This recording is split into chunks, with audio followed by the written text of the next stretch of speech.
Study IQ IAS, अब तैयारी हुई affordable. Public administration as an optional बहुत ही अच्छा सब्जेक्ट है, इसमें तो कोई दो राय नहीं है, परंतु इसको पढ़ने के लिए थोड़ा सा शुरू के समय आपको कुछ जटिलताओं का सामना करना पड़ सकता है। इसी उद्देश्य से this lecture is for all the students who are trying और hoping or in the process of choosing public administration as in their optional. So this is a beginner's guide for you all.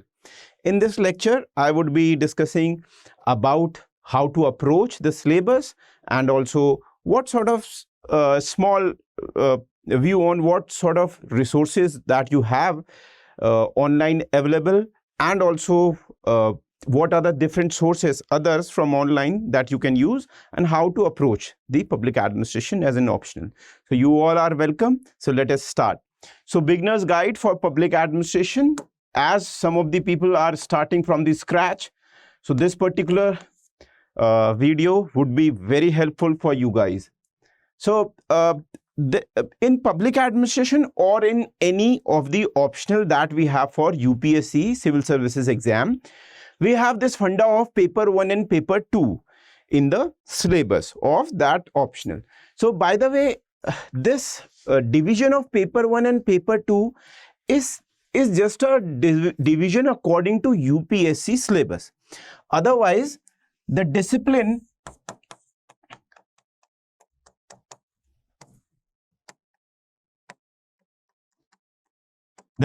of public administration does not have any such division. This division is only and only for the sake of UPSC. One thing you have to understand this. Number 2, there is a huge overlap in between the paper 1 and paper 2 topics, because when in the era of interdisciplinary aspect we are talking, so within the discipline there cannot be such divisions, right? But to make the syllabus more understandable and to help out the students, this division has been done. This is the one aspect. Another aspect is if we take the whole knowledge of public administration as an optional, UPSC must be catering to less than 1% or maybe 0.01% of the total knowledge of public administration. These are very selective topics designed for one sort of exam, and in Indian context, you have to realize this. There is no schism, there is no cleavage, there is no division per se. In academic discipline within public administration, for the sake of specialized Indian version, or for that matter specialized theoretical version of paper 1. So everything is interconnected, everything is very reinforcing, supplementary, complementary to each other. This division is only division for the sake of paper. There is no such paper 1 and paper 2 per se in public administration as a discipline, right? This should be very clear. And when it gets clear, you are already going to study now the public administration as an optional with a new approach, that जो भी paper 1 में लिखा हुआ है उसको मुझे paper 2 से हमेशा कंपेयर करते हुए चलना है, और ये देखना है कि कोई भी थ्योरी है, अगर फॉर एन एग्जाम्पल पेपर 1 में मैक्स वेबर ब्यूरोक्रेसी की थ्योरी है, अब आपको मैक्स वेबर की जो थ्योरी है, जो कि आपको हायरार्की का प्रिंसिपल बताती है, या फिर आपको स्फीयर ऑफ कॉम्पिटेंस की बात करती है,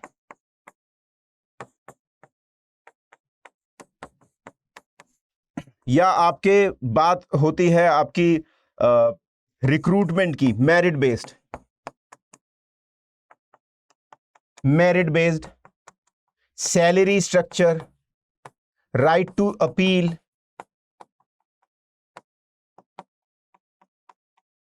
बहुत सारी चीजें, और इसमें जो सुधार हो सकते हैं, कॉलेजियलिटी, ब्यूरोक्रेसी पे कैसे कंट्रोल हो, immature administration, right to recall, ऐसी चीजें आपको पेपर 2 में आप जब देखोगे बहुत सारी दिखेंगी।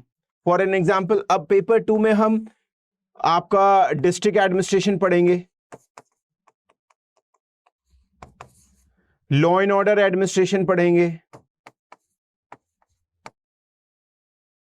और इसके अलावा आपका सिविल सर्विसेज को पढ़ेंगे।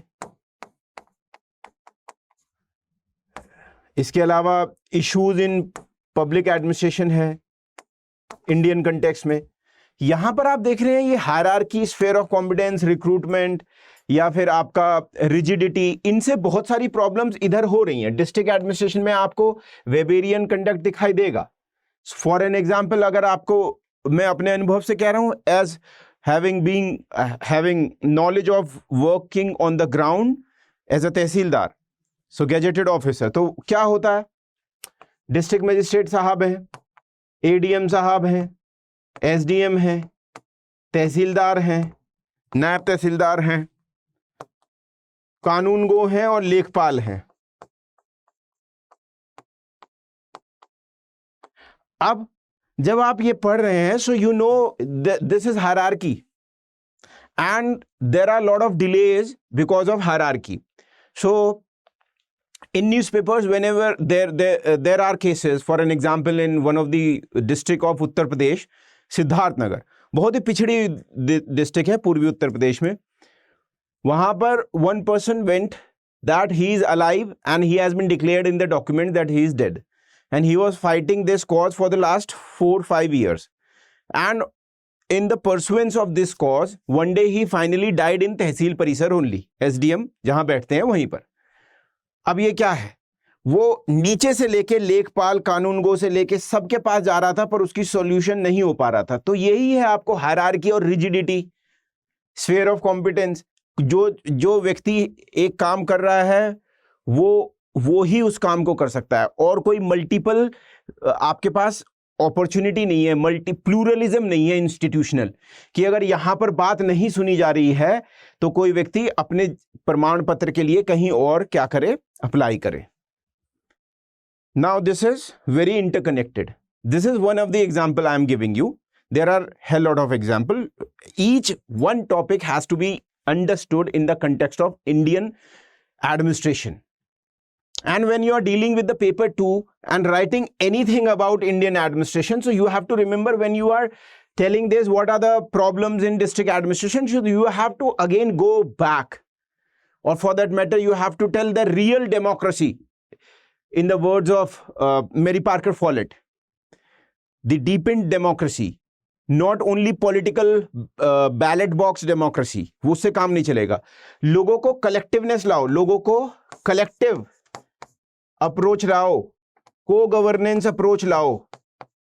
अब ये जो को गवर्नेंस कलेक्टिव में अप्रोच की बात कर रहा हूं, तो इसको डिसीजन मेकिंग से लिंक कर सकते हैं। Decision making in first paper में हम जो पढ़ते हैं, डिसीजन मेकिंग या कंस्ट्रक्टिव कॉन्फ्लिक्ट को कैसे कंस्ट्रक्टिव वे में डील कर सकते हैं, या ऑथोरिटी और पावर डिस्ट्रीब्यूटेड होती हैं। ये बता रहा है ऑथोरिटी और power collective decision making distributed है, लोगों के साथ मिलके, लोगों के साथ ग्राम स्तर पे सोशल ऑडिटिंग करके, सिटीजन पार्टिसिपेशन, ये सब चीजें पेपर 1 के जो स्कॉलर्स हैं उनसे लिंक्ड हैं। सो this is one aspect I am telling you. That is why each of the topic that is in paper 1 is somewhere linked to RTI, somewhere linked to self-help group, somewhere linked to district administration, somewhere linked to development administration in paper 2, somewhere linked to state center, state center and rural urban administration, right? So if we talk about decision making aspect and type of management practices, so civil society or NGOs, self-help groups, interest groups, pressure groups, these are all example of more evolved kind of organizational formats.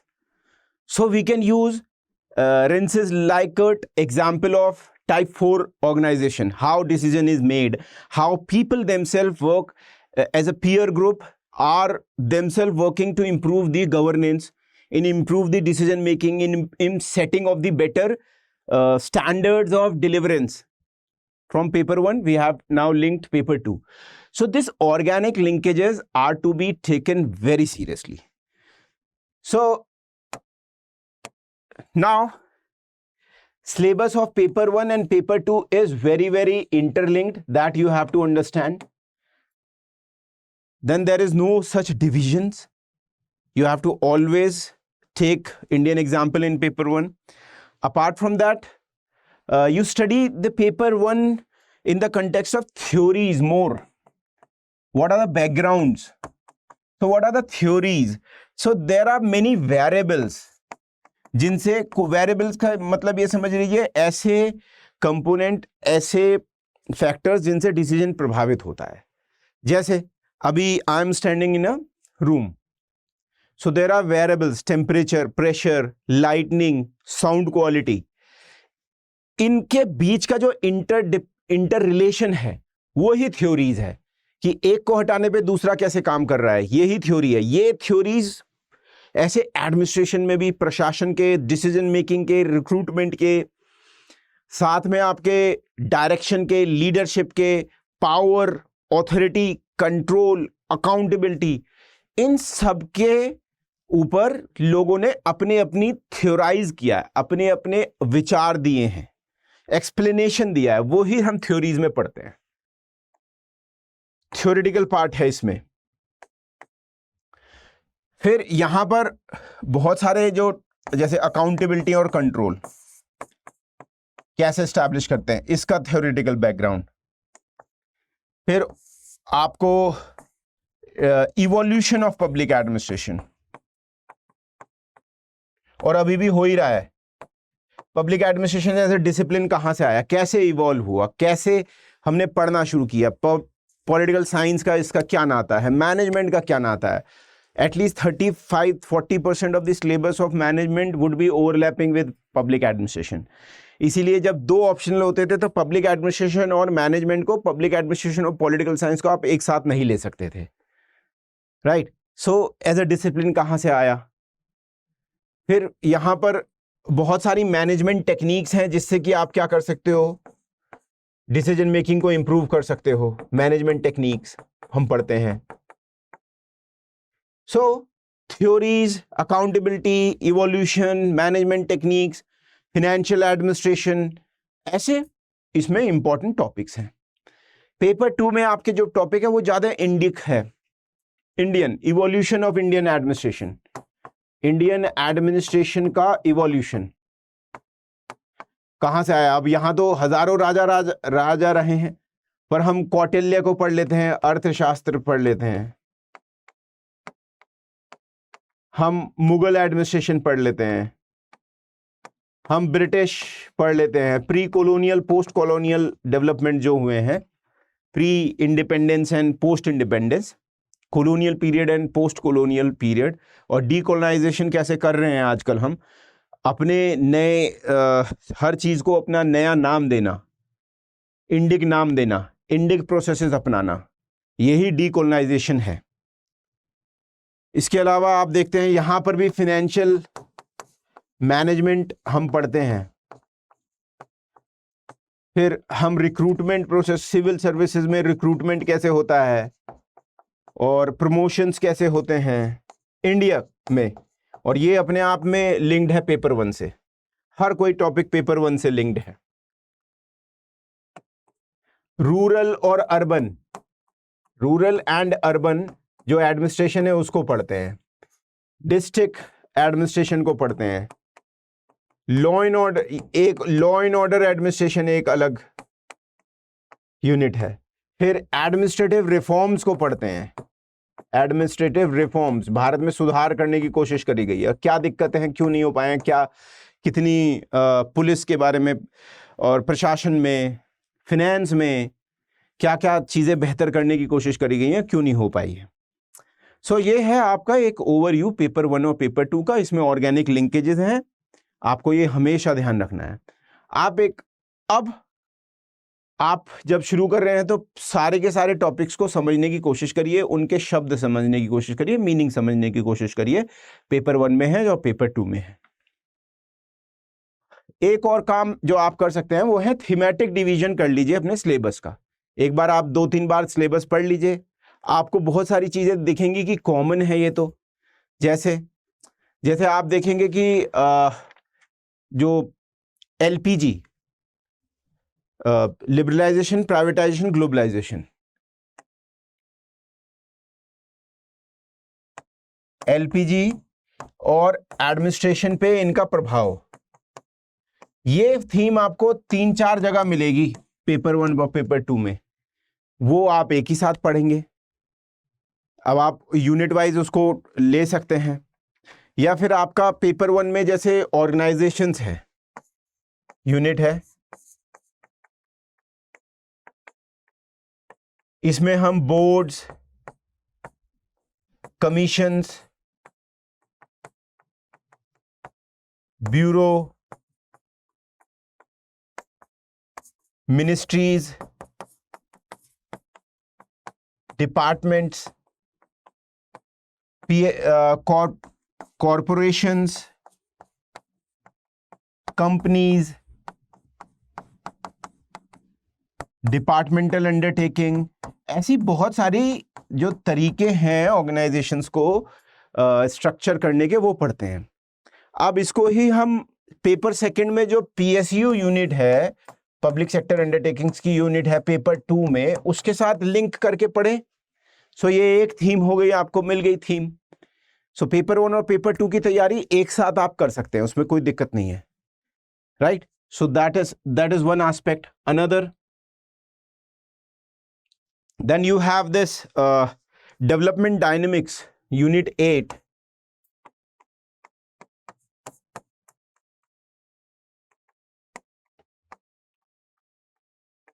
सो यहां पर development के aspect को बताया गया है। अब development के aspect को जब हम पढ़ रहे हैं, सो ऑब्वियसली सेकंड पेपर में जो सिविल सर्विसेज का रोल है, ब्यूरोक्रेसी, यहां पर भी एक टॉपिक है bureaucracy and development,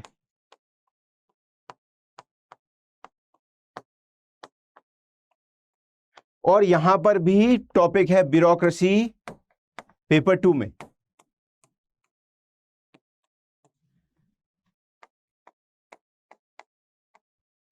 and development, bureaucracy and democracy, right. So this will be in paper 2 unit में। ये आपको मिलेगा फिलोसॉफिकल एंड कॉन्स्टिट्यूशनल फ्रेमवर्क।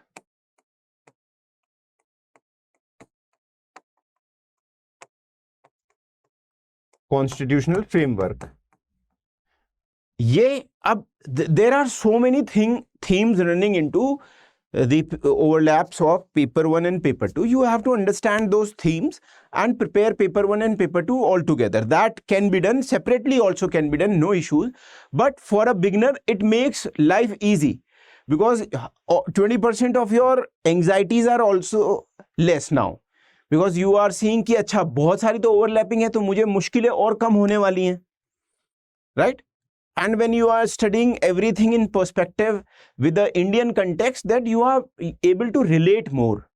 आपके घर के आसपास आप कभी पुलिस थाने अपना किसी भी चीज़ का वेरिफिकेशन कराने जाओ, या गए होगे, तहसील में गए होगे, ब्लॉक में गए होगे, ग्राम पंचायत में आपको जाने का मौका मिला होगा, या फिर आपको ब्लॉक डेवलपमेंट ऑफिसर से मिलने का मौका मिला हो, विलेज डेवलपमेंट ऑफिसर से, और जब आप थ्योरीज में वो चीज़ रिफ्लेक्ट होती पाते हैं, तो आपका साहस बढ़ जाता है पढ़ने का, you feel better, and that is the idea. एक ये भी तरीका है, and you are able to relate the things, and relating the things is very important. Then you have personal administration in paper 1 unit separately,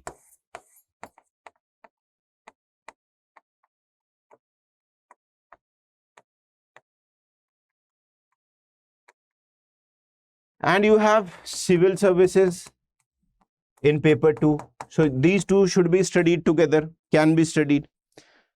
And now you have financial administration. Paper 1 में एक unit है financial administration. Financial administration, and in paper 2 there is financial management. So I'm not saying कि altogether this is a copy paste version of one into another, no, but there are organic linkages, and when you study them by making organic linkages, it is better. It is always better to study likewise. Then there is in unit 5 of paper 1, accountability and control, there is topic citizen and administration. So citizen and administration, how there is an interface in between them. What are the problems, grievance redressal? What is the role of basically administration? Is to help citizens. Now citizens are considered to be a clients of the organizational unit also. And now in paper 2 also you have significant issues. In paper 2 significant issues जो हैं public administration में, उसके ऊपर जो unit है यहाँ भी citizen and administration का इंटरफेस की बात है, ये टॉपिक है। ये दोनों बहुत ही मिले जुले टॉपिक हैं। यहाँ पर थ्योरेटिकल एस्पेक्ट, इसका थ्योरीज जो कुछ स्कॉलर्स की बात है वो यहाँ पर हो रही है, यहाँ पर भी है, उसमें इंडियन एस्पेक्ट आपको ले लेना है, right. So this is thematic, the idea is thematic division कर लो ताकि आपको शुरू से ही ये पता चल जाए कि पेपर 1 और पेपर 2 को तो साथ लेके चलना है हमें। कभी भी ऐसे नहीं सोचना है कि ये दोनों अलग अलग दुनिया के प्राणी हैं। So public administration as a optional batch 3 शुरू हो रहा है जो कि 28 जून से है। 1 to 4 डेली क्लासेस होंगी, प्रीवियस ईयर के डिस्कशन होते हैं, क्वेश्चंस के, answer writing live class live होती है। आपको टेस्ट सीरीज है इसमें उपलब्ध, 12 टेस्ट हैं, 8 सेक्शनल हैं, 4 आपके फुल लेंथ हैं, साथ में डाउट क्लियरिंग सेशंस हैं। So from a scratch to the expert level you will find full guidance. I, Shekhar Chaudhary, have worked at sub-divisional level in Uttar Pradesh, in Moradabad districts, in more than 2-3 tehsils. I have a ground knowledge of how administration works. And now, with the theoretical knowledge, I assure you that you will score very good after doing these classes. So, you all are welcome to take admission. The price fee would slash down to 15,999 if you will use SC Live code. Do remember 28th June. Now one more aspect for beginners is कि भाई ये notes क्या होते हैं। सबसे पहले एक notes बनाए कैसे जाते हैं, तो दुनिया भर में तो बहुत सारे नोट्स बनाने की टेक्निक है। एक बुक है book how to read a book, right. So since I am also a public policy student enrolled into PhD. So as I go and meet my professors, recently I went through a very good workshop on how to make notes. So there are many ways to make notes, and basically note is nothing. Basically the altogether meta information has to be reproduced in your own way so that it is easy to learn, to grab, to retain. Basic यही है। Traditional method है, जहां मैंने सीखा workshop में, traditional method है linear format में। जब हम लीनियर फॉर्मेट क्या है, हमने एक टॉपिक लिया RTI, फिर हमने देखा कि ये 2005 में इसका लॉ पास हुआ था। ओके, इसका पहले भी मजदूर किसान शक्ति संगठन का इतिहास है। राजस्थान में ये चला अरुणा रॉय, निखिल डे, ठीक, और भी बहुत सारे लोग इससे जुड़े रहे हैं। अब आपने क्या किया, पॉइंट वाइज बना लिया। ये एक तरीका ये है, लीनियर है, सबसे पहले से चला आ रहा है। एक और तरीका है जो पर्टिकुलरली जब आप थिंकर्स को पढ़ते हैं पब्लिक एडमिनिस्ट्रेशन तब यूज कर सकते हैं, और ये बहुत ही कारगर है, द 3 कॉलम फॉर्मेट। अब ये क्या है इसको मैं आपको समझाता हूं। सो मेजॉरिटी ऑफ चीज यहां पर आप यूज कर सकते हैं लीनियर फॉर्मेट जो हम बनाते ही हैं। यहां पर बॉक्सेस का यूज करें, डायग्राम्स का यूज करें, बहुत ज्यादा है, रिप्रेजेंटेटिव बनाएं, प्रेजेंटेशन को बेहतर बनाएं, आप बॉक्सेस का यूज करें, फ्लो चार्ट्स का यूज करें, ग्राफ से माध्यम से दिखाएं पब्लिक एडमिनिस्ट्रेशन के इवोल्यूशन में कि मैनेजरियल प्राइवेट एस्पेक्ट कैसे बढ़ा है, एनपीए में कितना था, एनपीएम में कितना था, और आपका फिर गुड गवर्नेंस के एस्पेक्ट एलपीजी में कितना था, ये सब चीज़ें बता सकते हैं। इसके अलावा देखिए जो ये है आपका 3 कॉलम, 3 कॉलम फॉर्मेट पर्टिकुलरली ये आप यूज कर सकते हैं जब आप थिंकर्स को पढ़ रहे हैं।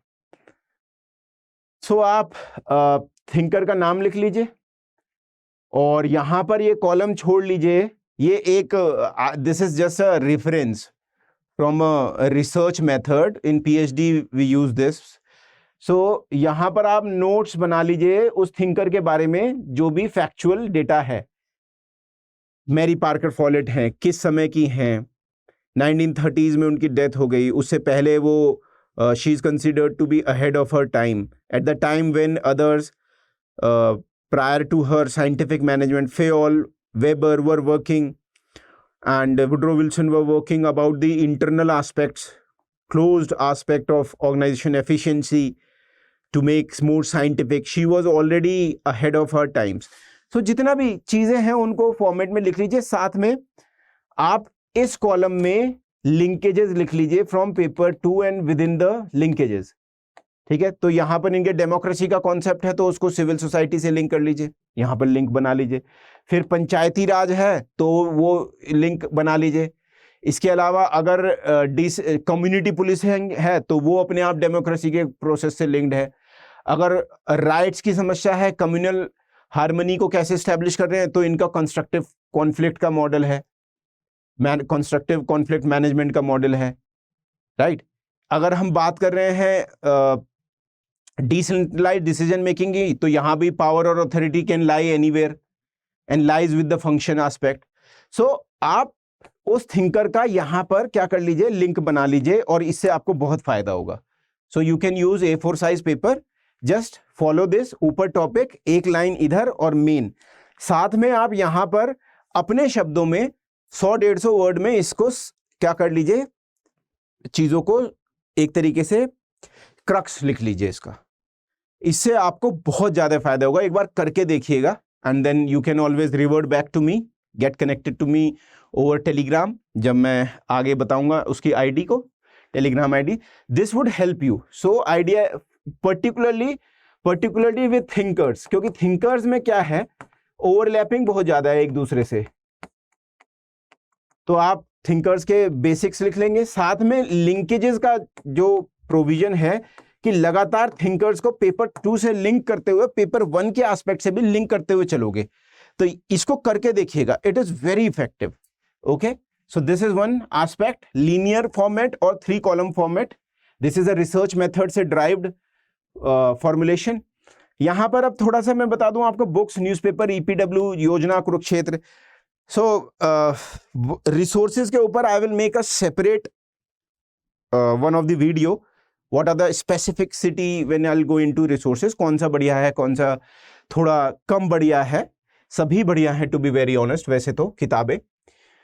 सो बुक्स यूज कर सकते हैं पेपर 1 और पेपर 2 के लिए। अलग अलग किताबें भी आती हैं, बहुत सारे प्रोफेसर्स की भी आती हैं, फाडिया एंड फाडिया की भी है, रमेश के अरोड़ा, रजनी गोयल, इनकी भी हैं, और भी लोगों की हैं काफी। You can use those books. So books are important. Apart from that, you can use books from E-ज्ञान कोश। मैं अभी छोटे में आपको दिखा दूंगा एक कैसे डाउनलोड करनी है, कहां पर जाना है, तो that will help you. फिर न्यूज़पेपर रोज पढ़ना है और न्यूज़पेपर में अपने सिलेबस के अकॉर्डिंग चीजों को देखना है। जैसे if you see there is urban governance का प्रॉब्लम, हमारे यहाँ मॉनसून आने वाला है, जगह जगह पर पानी भर जाएगा, लोग डूब के मर जाएंगे। Recently a girl techie in Bangalore was drowned जब उनकी गाड़ी फंस गई। ये समस्याएं हैं अर्बन एडमिनिस्ट्रेशन की। रूरल एडमिनिस्ट्रेशन में बहुत समस्याएं हैं, लोगों को जो सुविधाएं हैं उनका लाभ नहीं मिल रहा है, कल्याणकारी जो योजनाएं हैं लोगों तक पहुंच नहीं पा रही हैं। कुछ इंटरवेंशंस हुए हैं आपके टेक्नोलॉजी के फॉर्मेट में भी और सुपरविजन के फॉर्मेट में भी, पर अभी भी कमियां हैं।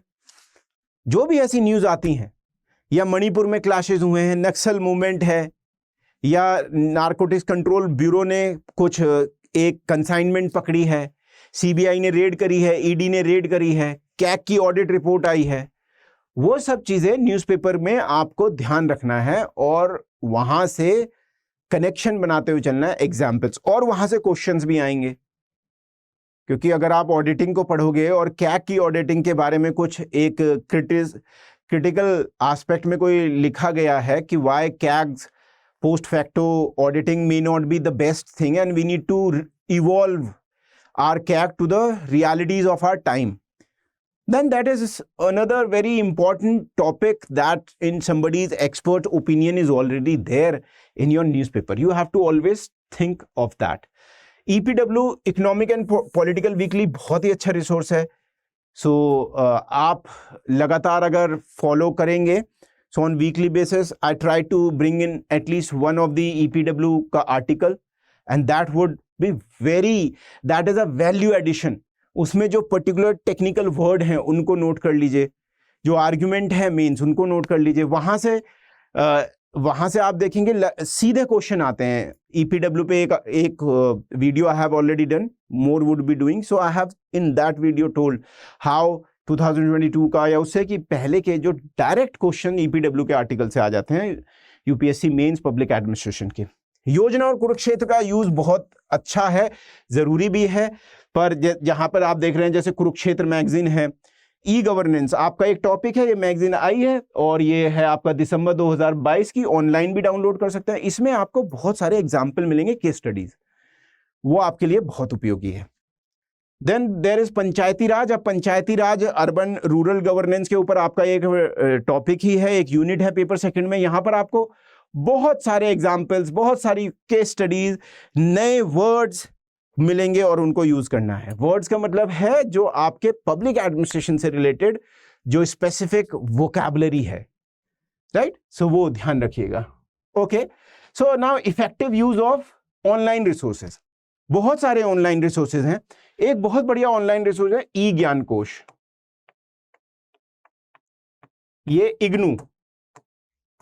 यहां से आप पब्लिक एडमिनिस्ट्रेशन की BA की और MA की बुक्स डाउनलोड कर लीजिए और उनको देखिए, बहुत ही अच्छा मटेरियल है, बहुत अच्छा। I have myself done my masters from IGNOU and it really help me. I have all the books with me, very good. Then there are lot of websites also, I will show you some of those and how to use them properly. So अभी क्या होता है, you have to save many of the articles, you have to save many of the books in your computer laptop, उनको chapter wise लगा के रख लीजिए और वहां से आप क्या करिए, कोई भी जब टॉपिक पढ़ रहे हैं और उस पे EPW पे आपको वो आर्टिकल मिल जाए या आपको आर्टिकल मिल जाए इन कुरुक्षेत्र, उस आर्टिकल का थीमेटिक जो मैंने बताया था 3 कॉलम बेस्ड, उसके अनुसार you do a hard work है पर एक बार कर लीजिए।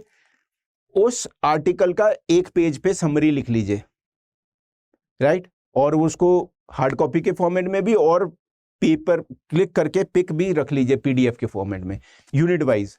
आप देखेंगे कि आपकी जो तैयारी है बहुत सरल हो जाएगी, बिकॉज आप जितनी भी योजनाओं को एक साथ डाउनलोड करेंगे और कुरुक्षेत्र को डाउनलोड करेंगे, फिर वो बहुत ज़्यादा दिमाग में क्या होता है, क्लटरिंग करता है।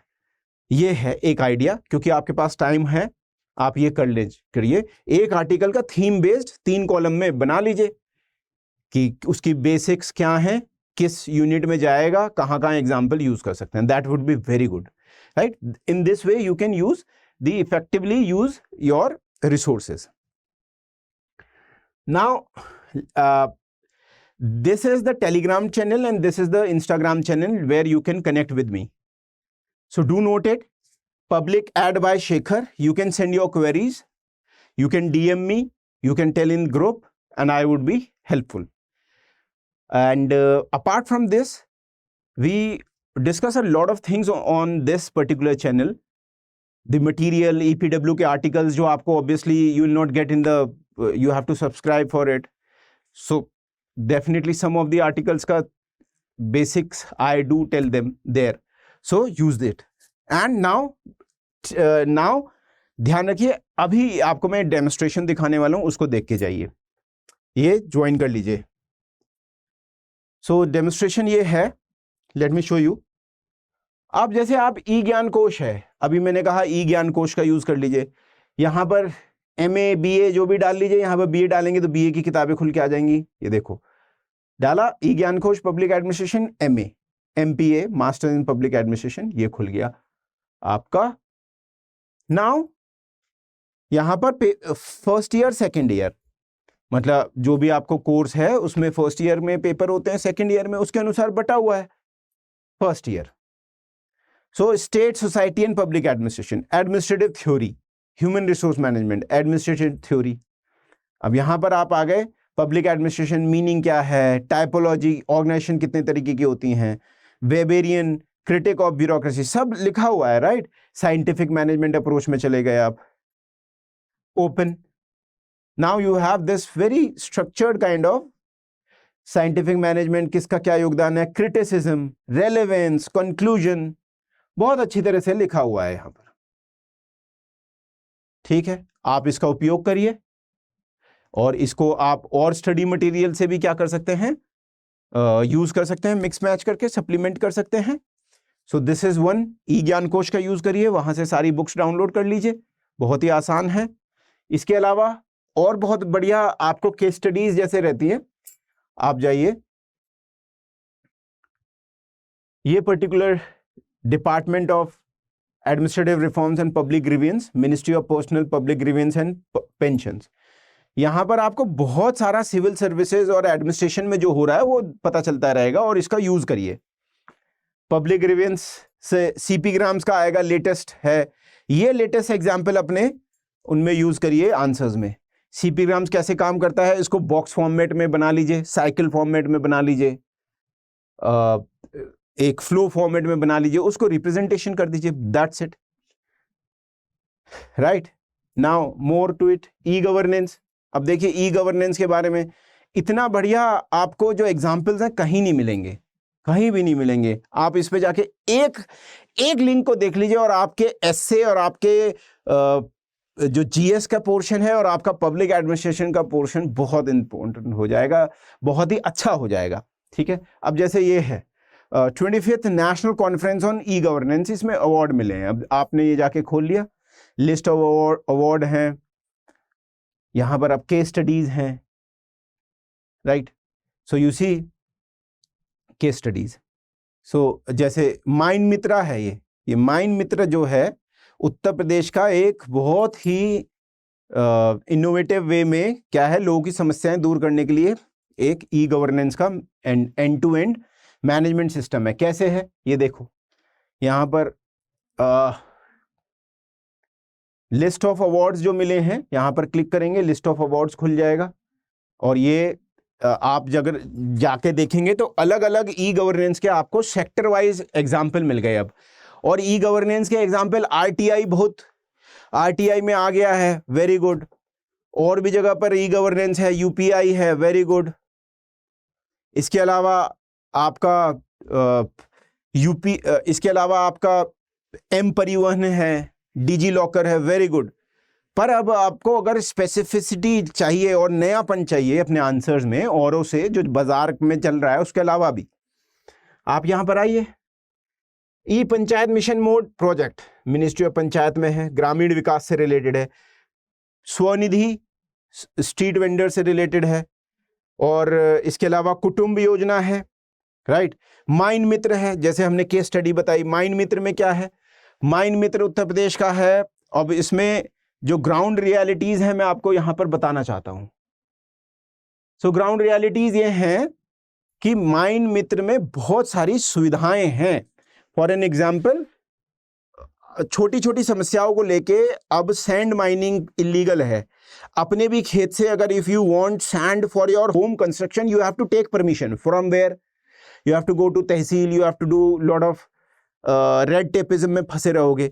सो ओवर हियर माइंड मित्र में अगर आप जाएंगे डायरेक्टली, वहां पर प्रोविजन है कि सैंड लेना है, किसी को माइनिंग के लिए परमिशन चाहिए, वो मिल जाएगी। So this is a very good one of the portal which is helping people. ये केस स्टडी है। अब ये केस स्टडी है आपको यहां से मिल गई, जो कि बाजारू मटेरियल में आपको नहीं मिलेगी ये, राइट। ये आप अपने आंसर्स में लाइए और देखिए आपको हर आंसर में आधा नंबर ज़्यादा मिलेगा. So this was the lecture about the beginners guide for the public administration. I hope आपको पसंद आया होगा. ध्यान रखिएगा, सरकारी वेबसाइट्स का यूज़ करें और साथ में जो मैंने बताया थीमेटिक डिवीजन करें. पेपर 1 और पेपर 2 अलग स्पीशीज़ नहीं है, एक ही स्पीशीज़ है, ये ध्यान रखें और हमारे साथ जुड़ें. इसी के साथ ये जो लेक्चर है इसकी समाप्ति करता हूं मैं. जय हिंद, जय भारत. स्टडी IQ IAS अब तैयारी हुई अफोर्डेबल.